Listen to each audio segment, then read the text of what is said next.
This is Goku Sun DBZ, and welcome back for a new best to worst list. And I chose suitable music for this list. Super Saiyan 3 Goku music for this list. So, with that said, this is going to be the list best to worst all 20 Dragon Ball Universe movies.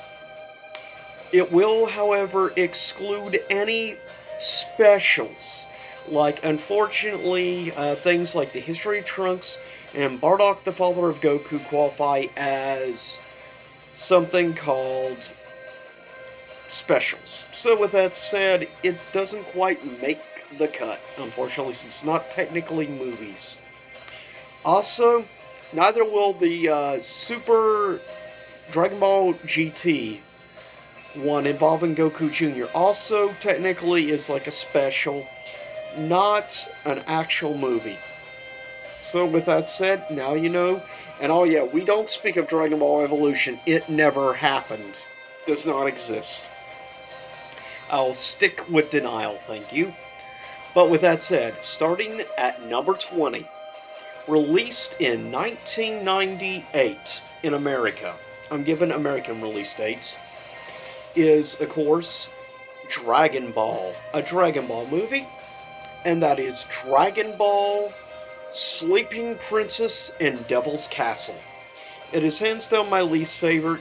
I only bothered watching it once, though that was many years ago, early 2000s, but to me, it felt like glorified episodes, even though it was technically a movie. Coming at number 19, released in 1995.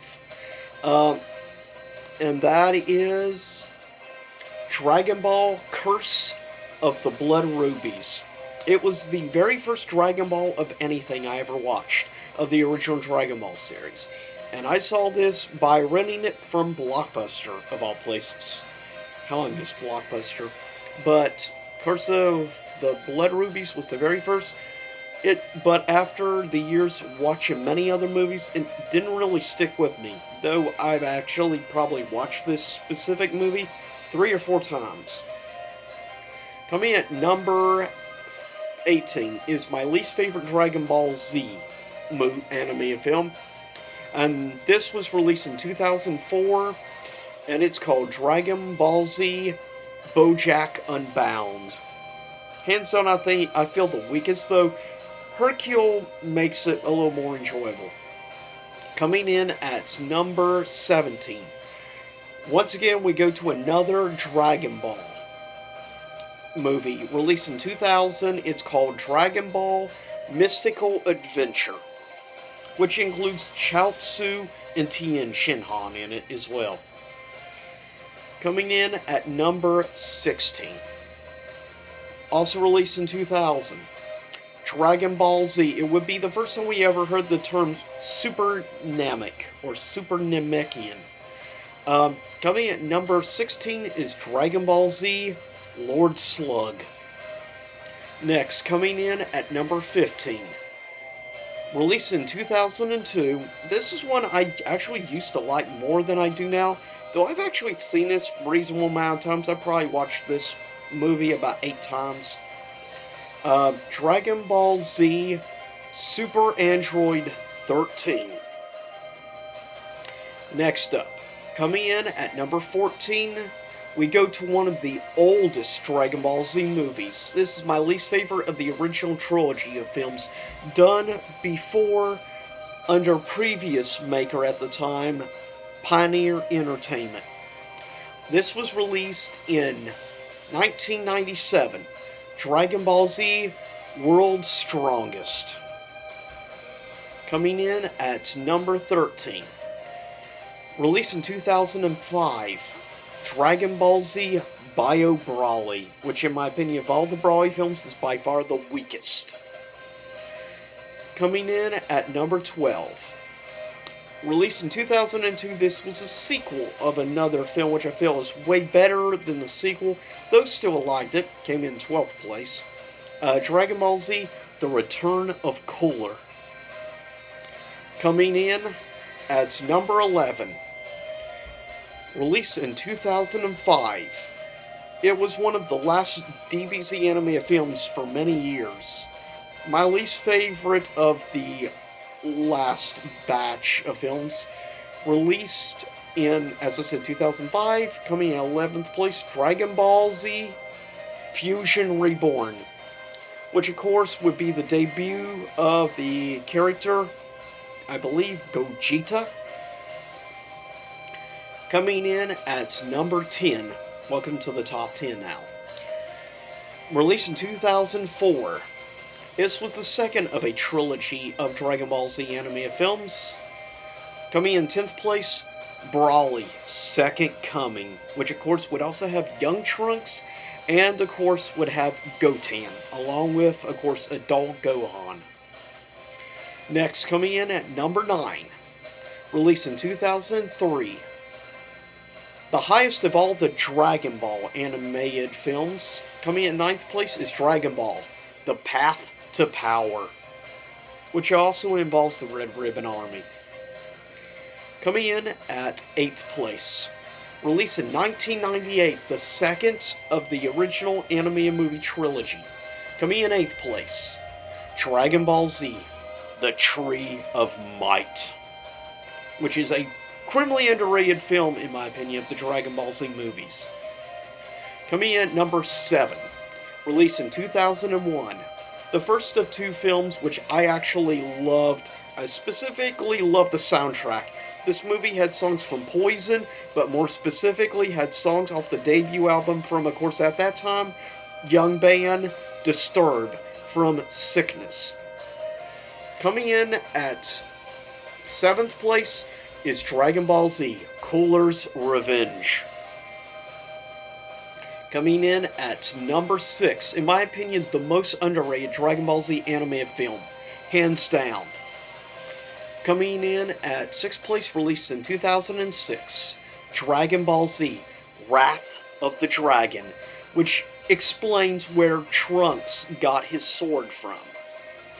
Which is an awesome little story, and I find the characters actually quite interesting in this film, and as I said, in my opinion, it's the most underrated of all the Dragon Ball Z movies. Coming in at number 5, my favorite of the original 3 Dragon Ball Z animated films from the Pioneer Entertainment days.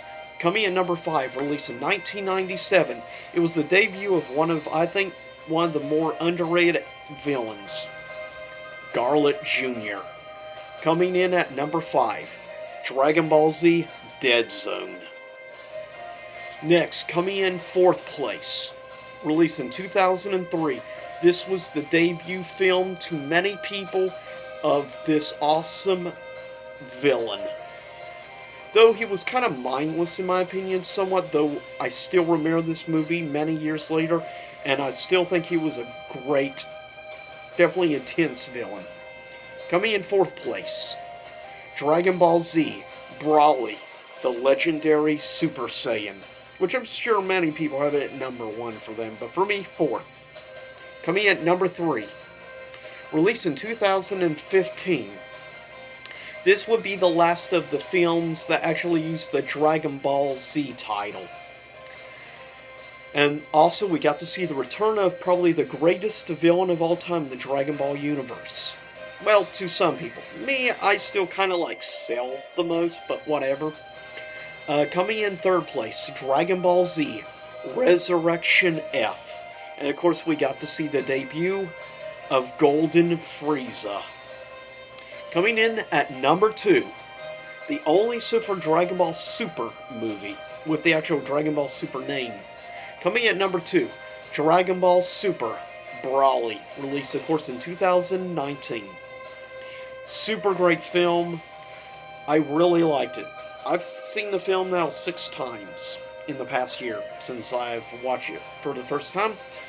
And I like this version, the retcon version of Broly, more than the original Broly, because he actually has more intelligence. Coming in at number 1, released in 2014, this was responsible for the resurrection, in my opinion, of the Dragon Ball franchise, which is one of the reasons, and it debuted one of my all-time favorite characters in the universe, Lord Barris, and the whole introduction of course, the gods and deities. Also introducing, of course, Whis as well. Coming at number 1, Dragon Ball Z Battle of the Gods. Is it really surprised Battle of the Gods made number 1? I'm not really surprised. I have personally watched Battle of the Gods probably 17 times, maybe more than I'm kind of willing to admit, but as I said, Dragon Ball Universe is my favorite animated universe of all time. And as a series, yeah, 20 movies so far, and more to come, I'm sure. As long as Akira Toriyama has life left, hopefully, Akira Toriyama lives for many years to come and hopefully creates more great stories with Goku, Vegeta, and hopefully more stuff with Whis and, of course, Lord Barris. With that said, this is, in my opinion, the best to worst of the Dragon Ball Universe movies. Dragon Ball Z, and Dragon Ball Super. It's unfortunate GT never had a technical real movie. Kind of sucks. I would have liked to have had, but 20 movies, that's quite impressive. And plus, it's awesome the fact that I've seen all of them. But with that said, I'll see everyone next time. Same YouTube time, same YouTube channel. And tell me, in all honesty, comment below, what is your favorite of the Dragon Ball movies out of the 20? Which is your favorite? Also, which series did you like the most? Dragon Ball Z, Dragon Ball GT, Dragon Ball Super? I'm curious. And, as always, I'll see y'all next time. Same YouTube time, same YouTube channel, and expect to see in the future or hear more Toonami era Dragon Ball Z music. But I'll see you then.